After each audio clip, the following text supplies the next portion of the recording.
हमसे क्या शिकवा करे, तेरी यादों का है ये जुनून। कोई भी यूथ किसी स्ट्रेस में है और वो इस हेल्पलाइन को कॉल करता है तो उसको इमीडिएट जो मदद चाहिए उसको मिल जाएगी, और इमीडिएट मदद के बाद उसके आगे की जो ज़रूरतें उसकी हैं उसके लिए बहुत तमाम हमारे पास स्कीम्स हैं। तो इसमें तो इमीडिएट हेल्प मिलेगा सुकून के थ्रू, उनको बात करके उनको मदद की जाएगी ताकि उनको कोई दिक्कत नहीं आए, पर उनकी रिहैबिलिटेशन के लिए जो भी व्यवस्था होनी होगी वो हो जाएगी। To suicide. This means that almost 800,000 lives are lost. जहाँ तक कोविड की बात है, पूरी दुनिया में जिसका इसका एक खास असर आ रहा है, that is mental health crisis. उसमें डिप्रेशन की बात करें, उसमें स्ट्रेस की बात करें, उसमें एंग्जाइटी की बात करें, उसमें साइकोसिस की बात करें।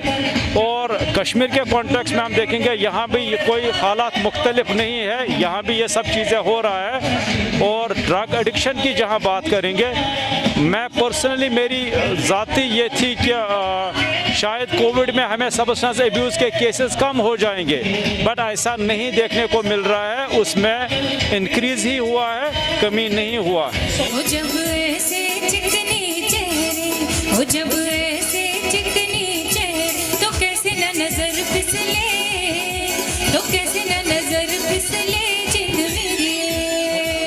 जब जुल्फे तेरी ओटे, जब जुल्फे तेरी, कवारियों का दिल मचले।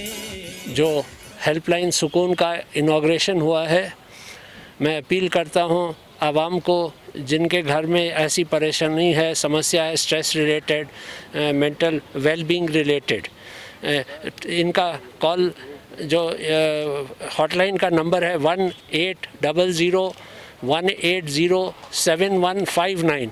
हम इसका प्रचार करना चाहते हैं ताकि जिन लोगों को इस तरह की समस्या है वो इस हेल्पलाइन की मदद लें। एक डेटा मुझे भी दिया गया कि कश्मीर में लगभग 200 के आसपास हर एक महीने में कुछ केसेस इस तरह के रिपोर्ट होते हैं। तो साल के 2000 से 2400 के बीच में लोग इस तरह के केस रिपोर्ट होते हैं जिसमें किनको मदद चाहिए होती है। वैसे भी होंगे जिन्होंने कॉल नहीं किया होता, उनका पता नहीं लगता है। तो अगर कोई इस तरह का माध्यम बनेगा जिससे कि लोगों को मदद मिल सके, खास करके यूथ को, तो डेफिनेटली फ़ायदा होगा।